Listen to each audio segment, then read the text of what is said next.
নমস্কার বন্ধুরা, আজকের এই গল্পটি পাঠিয়েছেন আমারই একজন নাম প্রকাশে অনিচ্ছুক ফলোয়ার। তার জীবনের এক গভীর, গোপন এবং অত্যন্ত আবেগঘন অভিজ্ঞতা তিনি আমার সাথে শেয়ার করেছেন। আমি নিশ্চিত এই গল্পটি আপনাদের মনে এক গভীর রেখাপাত করবে। আর হ্যাঁ, গল্পের একেবারে শেষাংশে আমি আমার ব্যক্তিগত আইএমও নম্বরটি দেব, তাই পুরো গল্পটি মনোযোগ দিয়ে শুনবেন অথবা পড়বেন। আশা করি আপনাদের ভালো লাগবে। আমার জীবনের এই অধ্যায়টা এমন যা আমি কাউকে বলতে পারি না, নিজের ভেতরেই চাপা দিয়ে রেখেছি। কিন্তু আজ আপনাদের সাথে এই ভাগ করে নেবার ইচ্ছেটা বড্ড বেশি। আপনারা হয়তো বলবেন এটা অন্যায়, এটা পাপ। হয়তো ঠিকই বলবেন, কিন্তু মন কি সবসময় সব নিয়ম মানে, তাই না? আমার নাম নীলা, সদ্য বিবাহিতা। বিয়ের আগে পর্যন্ত সব কিছুই ছিল সাদামাটা, সাধারণ। বাঙালি জীবনে সব রীতিনীতি মেনে আমার বিয়ে হয়েছে। আমার স্বামী অভিক খুবই ভালো ছেলে, ওর পরিবারও খুব ভালো।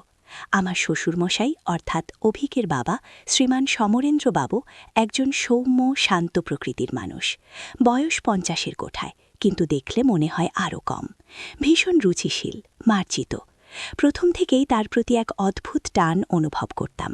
ঠিক কিসের টান তা আমি নিজেও বুঝতাম না। তবে এটা যে শুধু বয়সের পার্থক্য বা আত্মীয়তার কোনো সাধারণ আকর্ষণ ছিল না, তা আমি সময়ের সাথে সাথে উপলব্ধি করতে পারছিলাম। আমাদের বাড়িটি একটি বড় পুরাতন ধাঁচের বাড়ি, যেখানে অভিকের বাবা অর্থাৎ আমার শ্বশুর মশাই একাই থাকতেন। অভিক কর্মসূত্রে বাইরে থাকত, আর আমি নতুন বউ হিসেবে শ্বশুরের বাড়িতেই এসেছিলাম। প্রথম কিছুদিন বেশ অস্বস্তি হতো। এত বড় একজন মানুষের সাথে, তাও আবার শ্বশুর, তার সামনে ঠিকমতো কথা বলতে চলতে ইতস্তত করতাম। কিন্তু সমরেন্দ্রবাবু ছিলেন অমায়িক। তিনি সবসময় এমনভাবে কথা বলতেন যেন আমি তার নিজের মেয়ের চেয়েও বেশি কিছু। তার কথা বলার ভঙ্গি, তার শান্ত গভীর চোখ, এসব আমায় চুম্বকের মতো টানত। একদিন বিকেলবেলা আমি ঠাকুরঘরে প্রদীপ দিচ্ছিলাম। সমরেন্দ্রবাবু পাশে এসে দাঁড়ালেন। তার গায়ের মিষ্টি সুগন্ধ আমার নাকে এসে লাগল। তিনি আস্তে করে বললেন, নীলা, আমার তোমাকেই দেখে মনে পড়ে আমার হারিয়ে যাওয়া মেয়েটার কথা। আমি থমকে গেলাম। তার চোখে কি জল ছিল, নাকি আমার মনের ভুল? সেদিনের পর থেকে এই অনুভূতিটা আরও তীব্র হতে লাগল। প্রায়ই দেখা হতো আমাদের, কখনো রান্নাঘরে, কখনো বাগানে। তিনি প্রায়ই আমার পাশে এসে দাঁড়াতেন, টুকটাক কথা বলতেন। তার স্পর্শে আমি শিহরিত হতাম। প্রথম ভয় পেতাম, লজ্জিত হতাম, ভাবতাম এ কি হচ্ছে আমার সাথে। এ তো আমার শ্বশুর, আমার বাবার বয়সী। কিন্তু মন যে অবাধ্য। আমার স্বামী অভিক যখন বাইরে থাকত, তখন এই সময়গুলো আরও কঠিন হয়ে যেত। আমি জানতাম এটা ভুল, কিন্তু ওই ভুলের মধ্যেই এক অন্যরকম আনন্দ খুঁজে পেতাম। একদিন অভিক 1 সপ্তাহের জন্য বাইরে গেল। সেই সময়টায় সমরেন্দ্রবাবুর সাথে আমার যোগাযোগ আরও বাড়ল। প্রায় প্রতি সন্ধ্যায় তিনি আমার ঘরে আসতেন। কখনো কিছু বই নিয়ে আসতেন, কখনো বা পুরনো দিনের কোনো গল্প শোনাতে। তার গলার স্বর, তার কথার গভীরতা, সব কিছুতেই আমি যেন ডুবে যেতাম। এক সন্ধ্যায় আমি বারান্দায় একা দাঁড়িয়েছিলাম। চাঁদ উঠেছে, হালকা ঠান্ডা হাওয়া বইছে। হঠাৎ তিনি এসে আমার পাশে দাঁড়ালেন। তার নিঃশ্বাস আমার গা ছুঁয়ে গেল। আমি চোখ বন্ধ করে ফেললাম। তিনি আস্তে করে আমার কাঁধে হাত রাখলেন। সেই স্পর্শে আমার সারা শরীর বিদ্যুৎ খেলে গেল। আমি মুখ তুলে তার দিকে তাকালাম। তার চোখেও সেই একই আকুতি, সেই একই টান। আমি জানি না সেই মুহূর্তে আমার কি হয়েছিল। আমি কিছু বলতে পারলাম না, শুধু তার চোখে চোখ রাখলাম। তিনি খুব আস্তে করে আমার মুখটা 2 হাতে তুলে ধরলেন। আমার ঠোঁট দুটি তার ঠোঁটের খুব কাছে। আমার বুক ধুকপুক পড়ছিল। মনে হচ্ছিল এই বুঝি সব শেষ হয়ে যাবে। কিন্তু আমি সরলাম না, বরং তার আরও কাছে সরে এলাম। তার উষ্ণ নিঃশ্বাস আমার মুখে এসে লাগল। তিনি খুব সাবধানে আলতো করে আমার ঠোঁটে নিজের ঠোঁট রাখলেন। সেই প্রথম স্পর্শ। হাজার হাজার ভোল্টের বিদ্যুৎ খেলে গেল আমার সারা শরীরে। আমি যেন নিজের অস্তিত্ব হারিয়ে ফেললাম। সেই মুহূর্তে মনে হচ্ছিল এর চেয়ে সুন্দর আর কিছু হতে পারে না। সেই রাতটা ছিল এক নিষিদ্ধ অনুভূতির রাত। আমরা একে অপরের খুব কাছে এসেছিলাম। তার স্পর্শে, তার চুম্বনে আমি যেন এক নতুন নীলাকে খুঁজে পাচ্ছিলাম।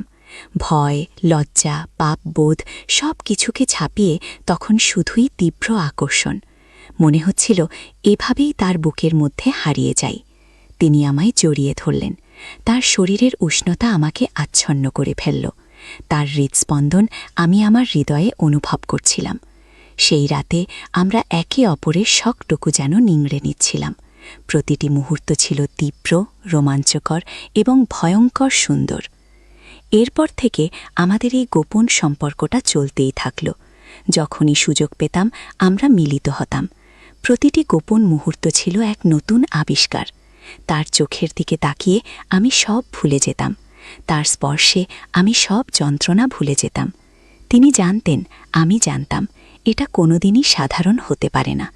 কিন্তু তাও আমরা এই নিষিদ্ধ ভালোবাসায় জড়িয়ে পড়লাম।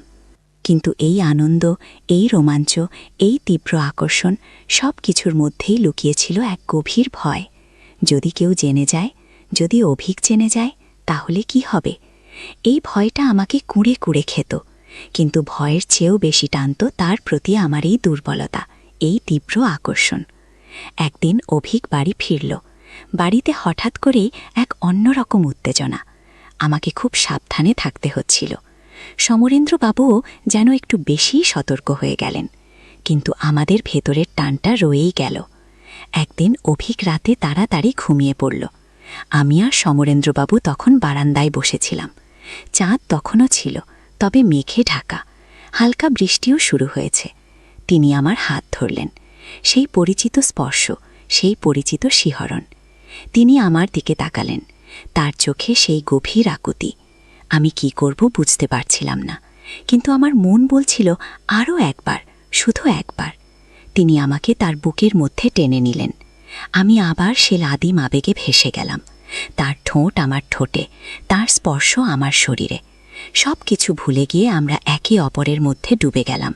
হঠাৎ দরজার বাইরে থেকে অভিকের গলার আওয়াজ শুনতে পেলাম। বাবা, মা, তোমরা কোথায়? আমরা দুজনেই চমকে উঠলাম।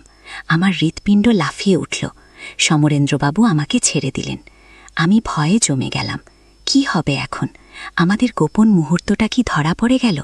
তার চোখে মুখেও স্পষ্ট ভয়। কি করব আমরা? আমাদের এই নিষিদ্ধ ভালোবাসার কি এখানেই শেষ, নাকি নতুন কোনো বিপদ আসছে? পরবর্তী পর্বে কি হবে তা জানতে হলে অবশ্যই কমেন্ট করে জানান। আর এই গল্পটি যদি ভালো লাগে তবে সাবস্ক্রাইব করতে ভুলবেন না। আপনাদের ভালোবাসাই আমার আগামী দিনের পথ চলার শক্তি। গল্পের শেষে যেমনটা বলেছিলাম, আমার আইএমও নম্বরটি পেতে হলে আপনাদের কমেন্ট করতে হবে। যারা কমেন্ট করবেন তাদের মধ্যে লটারির মাধ্যমে একজনকে আমার আইএমও নম্বরটি দেওয়া হবে। তাই সুযোগ হাতছাড়া করবেন না।